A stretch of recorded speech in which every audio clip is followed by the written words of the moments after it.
다시 한 번 더 말씀드리지만 다니엘서는 묵시 문학입니다.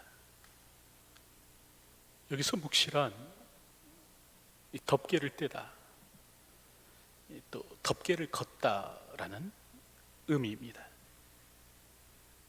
이 덮개를 열어서 비밀한 것을 드러내는 것, 이게 묵시입니다. 그럴 때 묵시의 방법은 꿈과 환상입니다.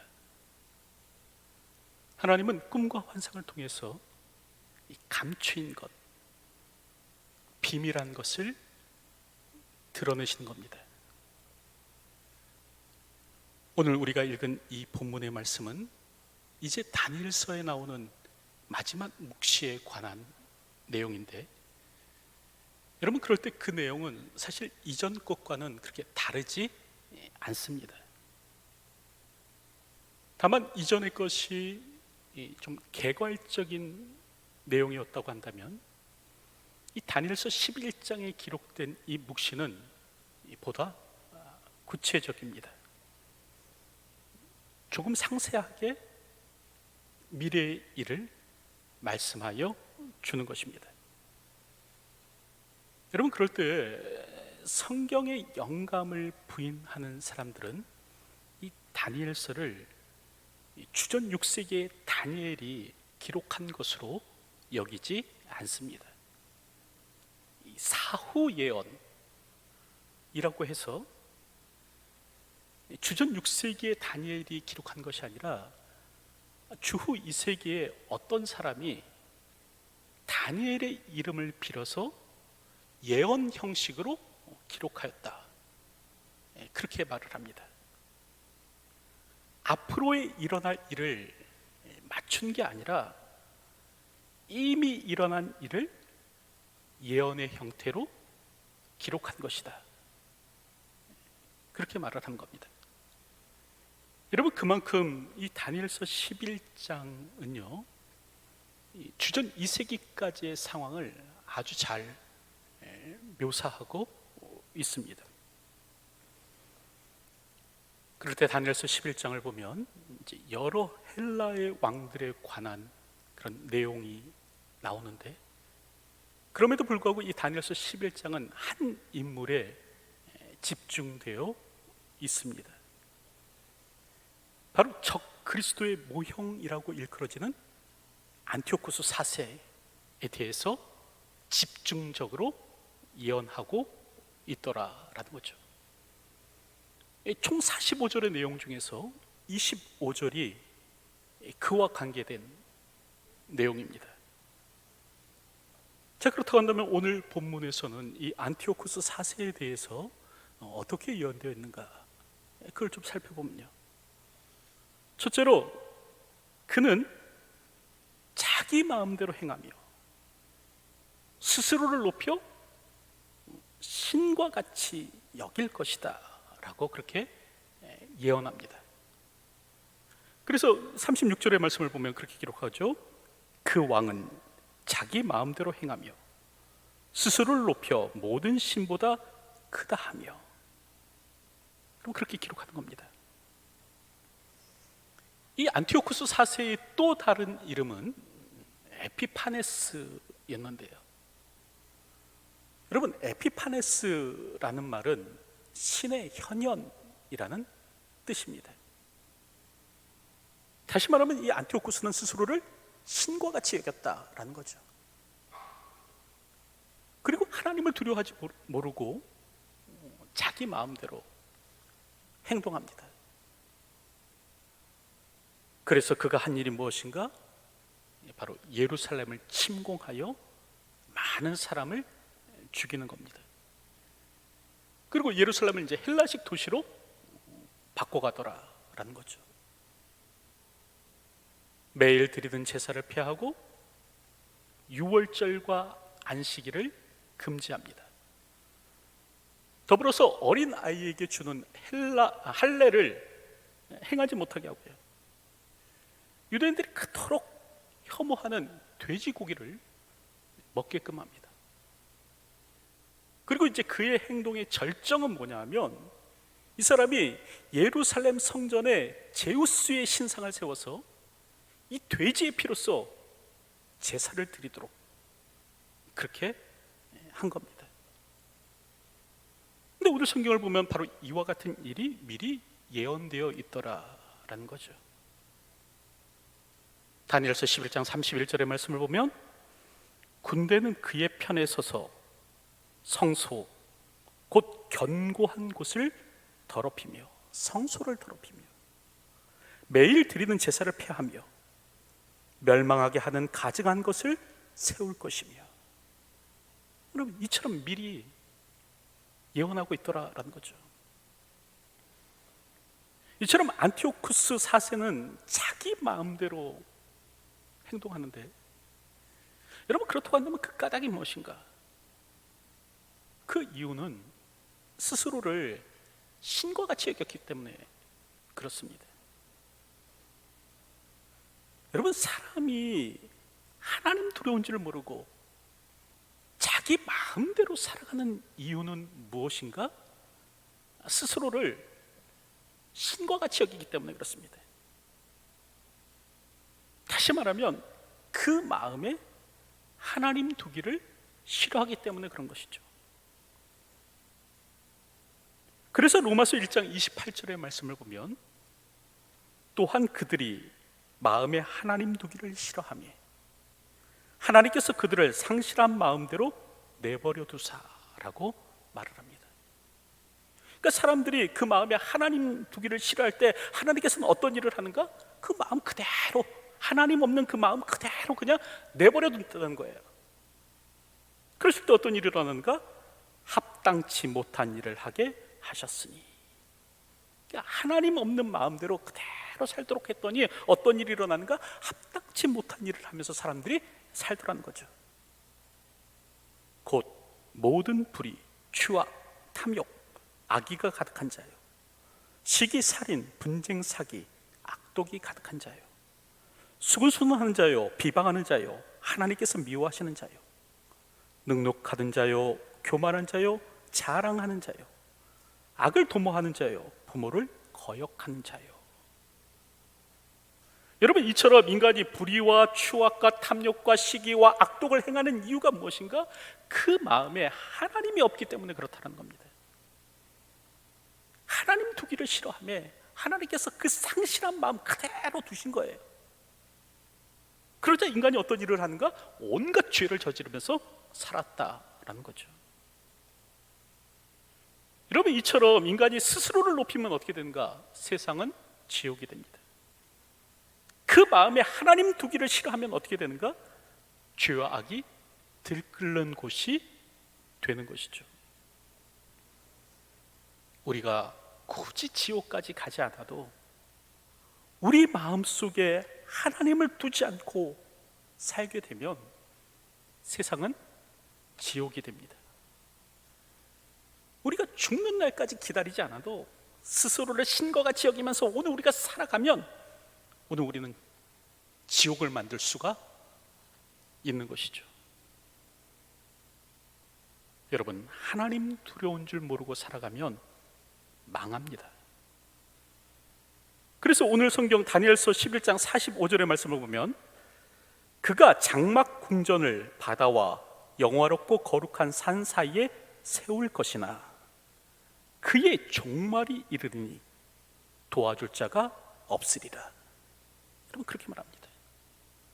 이 종말의 때, 마지막 때 아무도 그를 도울 수 없을 것이다. 여러분, 그런 말씀을 하는 것이죠. 오늘 우리는 항상 하나님을 마음속에 둘 수 있어야 합니다. 하나님을 항상 마음속에서 의식할 수 있어야 하는 것이죠. 여러분, 영어로 불경건은 godless입니다. 여기서 god는 하나님이라는 뜻이고요, less는 없다는 뜻이에요. 그럼 뭐가 불경건인가? 하나님 없이 살아가는 삶이 바로 불경건입니다. 그 마음에 하나님을 두지 않고 살아가는 것이 불경건이죠. 반면 경건은 그 마음에 하나님을 두고 살아가는 겁니다. 하나님을 인식함으로 사는 것이죠. 여러분, 오늘 우리가 경건에 이르는 방법은 뭐냐면 하나님을 마음에 두고 사는 겁니다. 오늘도 이 땅을 살아가실 때 하나님을 마음 가운데 두고 하나님을 의식함으로 이 땅을 살아가시는 분들이 되었으면 합니다. 둘째로 오늘 성경을 보면 성경은요, 이 안티오코스 4세에 대해서 뭐라고 예언하시는가? 그는 강함을 숭배할 것이다 라고 그렇게 예언하십니다. 여러분, 그래서 38절 말씀을 보면 그런 구절이 나오죠. 그 대신에 강한 신을 공경할 것이요 라고 말씀합니다. 사실 본래 이 안티오코스 4세는요 신을 공경하는 사람이 아니었습니다. 그래서 37절의 말씀과 같이 그가 모든 것보다 스스로를 크다 하고 그의 조상들의 신과 여자들이 흠모하는 것을 돌아보지 아니하며 어떤 신도 돌아보지 아니하고 라고 말씀합니다. 자기 조상들의 신이요, 그리고 또 여성들이 섬기는 신이요, 더불어서 그 어떤 신도 돌아보지 아니한 사람이 안티오코스 4세였습니다. 하지만 그는요, 오늘 본문을 보면 강한 신은 공경할 것이요 라고 말씀합니다. 여러분, 이게 뜻하는 바는 뭐냐면 그는 강함을 숭배하는 자라는 말씀입니다. 비록 그가 신을 숭배하는 자가 아닐지라도 이 신의 형태로 드러나는 이 강함만큼만은 숭배할 것이다 라는 것이죠. 여러분, 세상의 사람들은 강함을 추구하죠. 그래서 권력과 재물을 지르고 합니다. 이렇게 권력과 재물을 쥐려 하는 까닭은 뭐냐면 강해지려고 하는 거예요. 이것으로서 피조물의 유한성을 벗어나려고 하는 것이죠. 그러다 보니까 이제 강함을 숭상하고 약한 것은 멸시하며 살더라라는 겁니다. 이 강한 것에는 굽신거리며 약한 것은 무시하면서 사는 것이죠. 그럴 때 안티오코스 4세 역시도 마찬가지였는데요. 여러분, 그가 본래 침공하려고 했던 곳은 예루살렘이 아니었습니다. 이집트였어요. 이 소년 왕이 다스리고 있는 이곳을 차지하기 위해서 이 넘치는 물과 같이 군대를 이끌고 갔는데, 여러분, 그때 예기치 않은 일이 일어납니다. 이 로마가 전쟁에 개입하는 거예요. 사실 그러한 것이 오늘 다니엘서 11장 30절에 예언되어 있는데, 이는 기띔의 배들이 이르러 그를 칠 것임이라. 그가 낙심하고 돌아가면서, 그렇게 말씀하고 있습니다. 여기서 기띔의 배들은 무엇을 의미하는가? 로마 제국을 의미하는 거예요. 당시 로마는 군대를 파송해서 이집트를 돕습니다. 이제 그때 이 로마의 군대 장관은요, 이제 단지 호위병 몇몇만 데리고 이 안티오코스 4세를 찾는 거예요. 그리고 이집트에서 당장 철수하라 말을 합니다.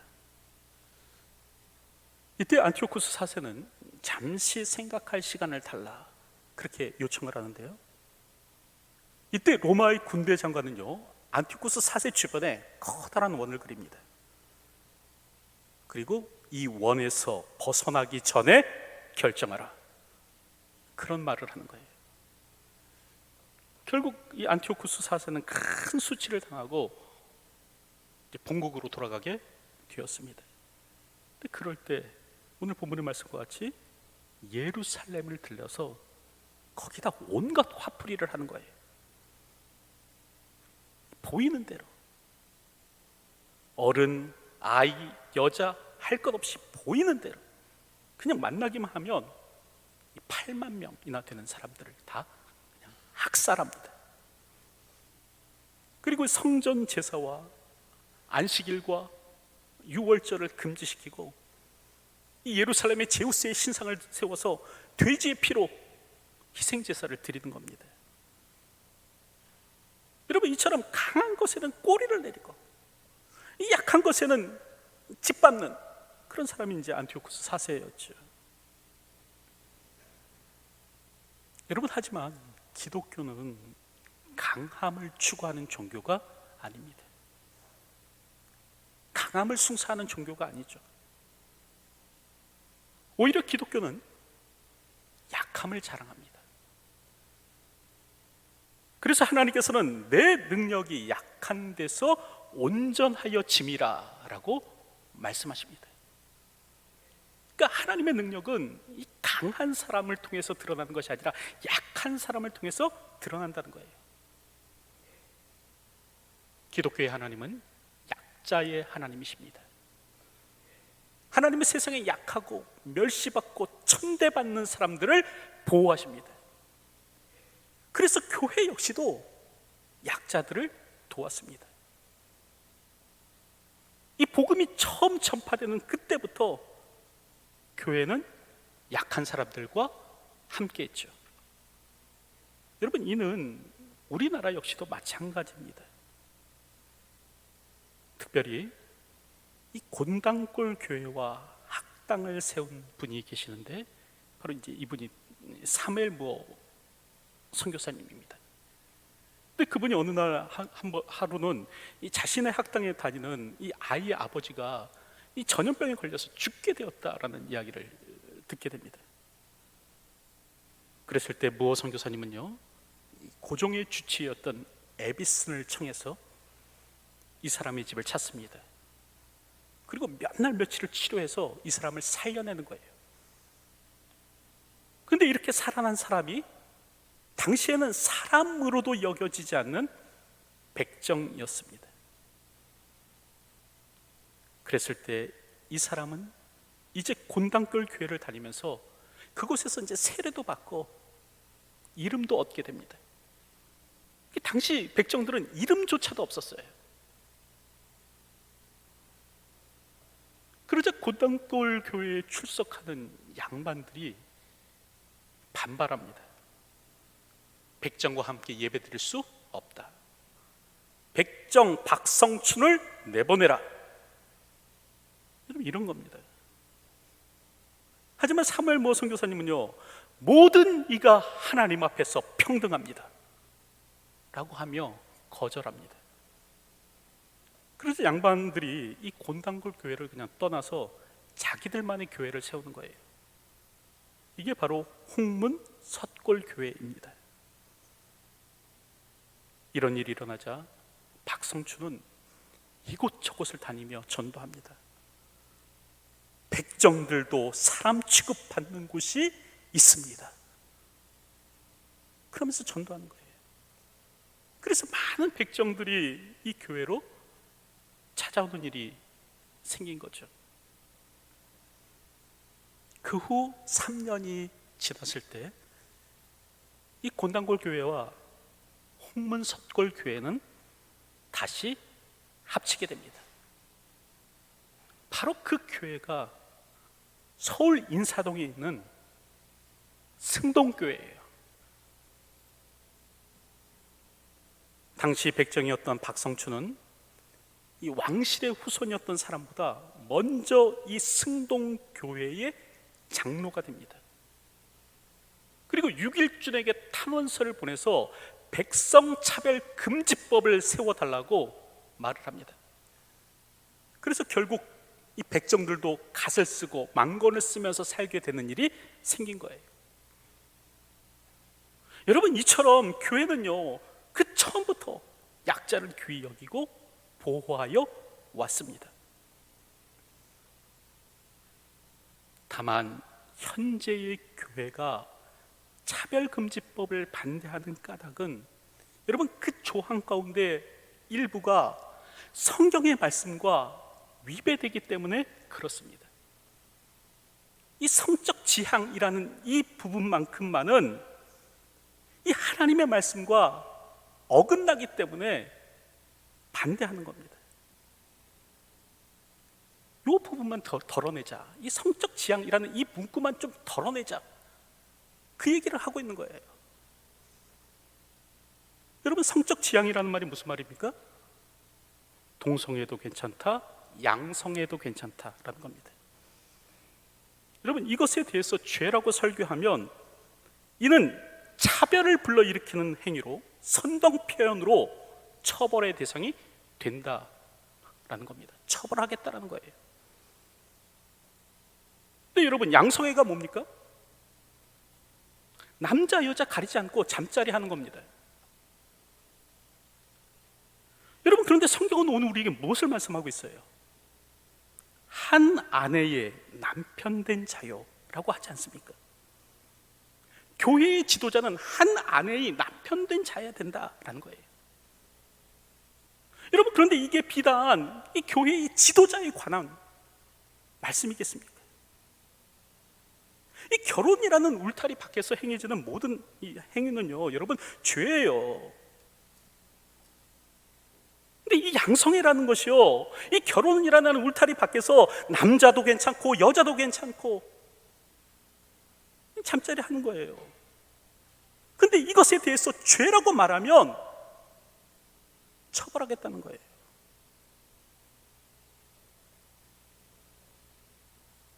여러분, 교회는 그 처음부터 항상 약자들을 위하여 살아왔습니다. 2000년 되는 역사 동안 교회는 항상 약자들 존중했어요. 다만 이 성적 지향 부분을 조금 덜어내자고 하는 것은 뭐냐면, 그 사람들을 갖다가 학대하고 그 사람들을 갖다가 혐오하고 그러기 위해서 하는 것이 아니라, 이 부분이 하나님의 말씀과 충돌하기 때문에 그렇습니다. 이게 하나님의 말씀과 어긋나기 때문에 그래요. 그래서 이 부분만 조금 덜어냅시다, 그 얘기하는 거예요.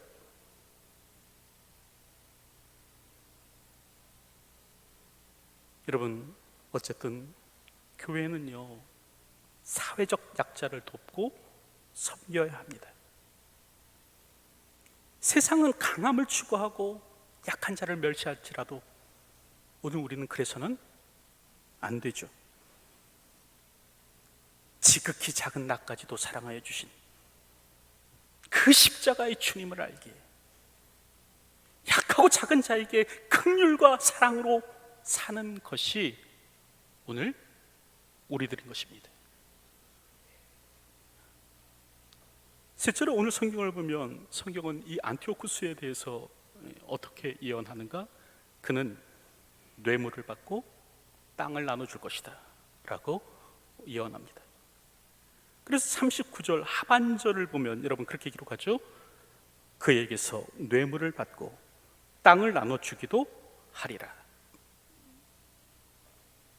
여러분, 유다의 백성들이 70년간 포로 생활을 끝내고 다시 고향 땅으로 돌아왔을 때 그럴지라도 정치적 자유를 누린 것은 아니었습니다. 길고 긴 포로 생활을 마치고 고향 땅으로 돌아올 수는 있었지만 자신들의 왕을 세울 수는 없었습니다. 그럴 때 왕의 역할을 한 것이 무엇인가? 대제사장이었어요. 그래서 포로 후기 이 공동체에서는요, 대제사장의 영향력이 아주 막강했습니다. 그런데 이때 이 야손이라는 사람이 안티오쿠스 4세를 찾아갑니다. 그리고 만약 나를 대제사장으로 임명해 준다면 440달란트의 거액을 내겠다, 그런 말을 하는 거예요. 여러분, 그랬을 때 이 안티오쿠스 4세는요, 권력으로 그 대제사장직을 빼앗아 갖고 이 야손에게 주는 거예요. 야손은 뇌물을 주고 이스라엘의 대제사장이 되는 것이죠. 여러분, 그러자 또 다른 기회주의적인 인물이 나타납니다. 여러분, 이 사람 역시 또 안티오쿠스 4세를 찾아가는 거예요. 그리고 하는 말이, 만약 나를 대제사장으로 세워준다면 야손이 바치기로 한 그 금액 더하기 300달란트를 더 바치겠다, 그런 말을 하는 거예요. 여러분, 그럴 때 실질적인 무신론자였던 이 안티오쿠스는요, 이를 거절할 이유가 아무것도 없는 겁니다. 그래서 그 돈을 받고 그 사람을 또 대제사장으로 세워버리는 거예요. 이리하여 솔로몬 때부터 이어져 오던 이 사독 계열의 대제사장직이 폐해지게 됩니다. 다시 한번 하면 누구든지 이제 돈만 있으면 대제사장직을 살 수 있는 거예요. 그래서 신약 성경을 보면 대제사장들이라는 표현이 나옵니다. 이게 이제 종신직이 아니에요. 돈만 있으면 살 수 있는 거예요.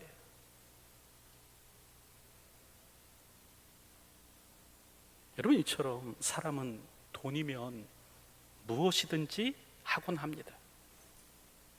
돈이 생기는 일이라면 어떤 일도 마다하지 않죠. 까닭은 돈에 관한 그릇된 믿음 때문에 그렇습니다.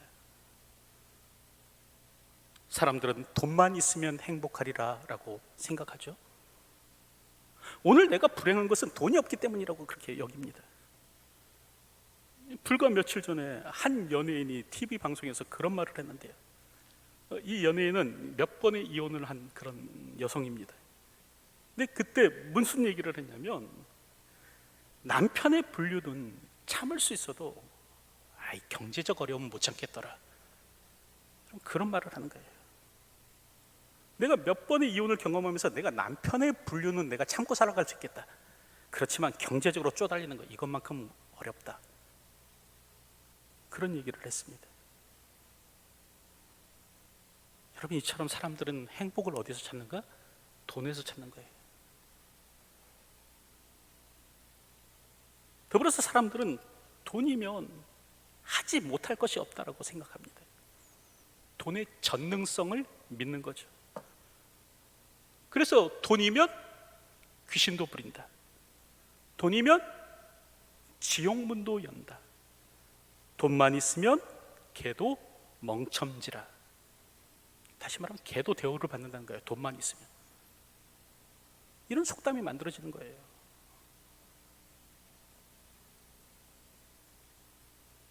여러분, 성도는 돈의 노예로 사는 자가 아닙니다. 돈을 사랑함으로 살아서는 안 되는 거죠. 그래서 디모데전서 6장 10절의 말씀을 보면 돈을 사랑함이 일만 악의 뿌리가 되나니 라고 말씀하십니다.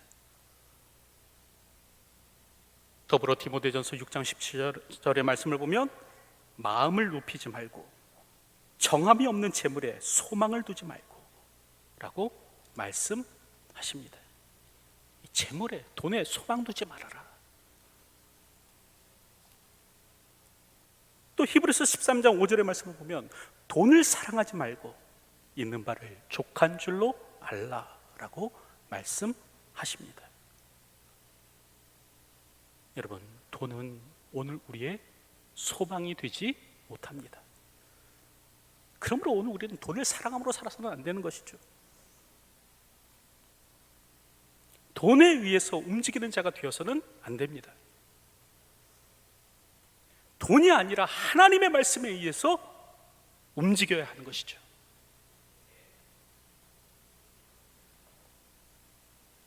이제 말씀을 맺으려고 하는데, 여러분, 이처럼 오늘 본문에는 약 370년 이후에 일어날 일에 대해서 이렇게 자세하게 예언되고 있습니다.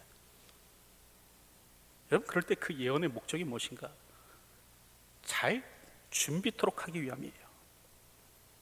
이런 일이 일어나도 믿음 잃지 말라는 거예요. 불경건한 자가 일어나서 매일 드리는 제사를 폐할지라도 믿음 잃지 말라는 거예요. 불경건한 왕이 일어나서 약한 자를 짓밟을지라도 믿음 잃지 말라는 거예요. 불경건한 사람이 일어나서 돈을 받고 대제사장직을 사고 팔지라도 낙담하지 말라는 거예요. 물론 이런 일은 일어나겠지만, 그러나 결국 하나님 나라가 승리할 것이다. 그럼 그것을 지금 다니엘서는 우리에게 말씀하여 주는 것입니다. 여러분, 땅의 현실만 보고 실망하지 마시기 바랍니다. 이 땅의 배후에서 역사하시는 하나님이 계십니다. 오늘도 그분을 믿음의 눈으로 바라볼 수 있는 저희가 되어야 하는 것이죠. 오늘도 주어진 삶을 살아갈 때 우리의 믿음의 주요 온전케 하시는 예수 그리스도를 바라보며 이 땅을 살아가시는 저와 여러분이 되기를 주님의 이름으로 축원드립니다. 기도하겠습니다. 하나님, 어두운 땅을 오늘 우리가 살아갈지라도 믿음 잃지 않는 자가 되기를 소원합니다. 결국 하나님 나라가 승리할 것을 기억해 하시고 땅의 현실로 실망하지 않는 자가 되게 하여 주시옵소서. 오늘도 하나님의 백성인 것을 기억해 하시며 이 믿음 굳게 지키며 이 땅을 살아가는 저희의 삶이 될 수 있도록 인도하여 주시옵소서.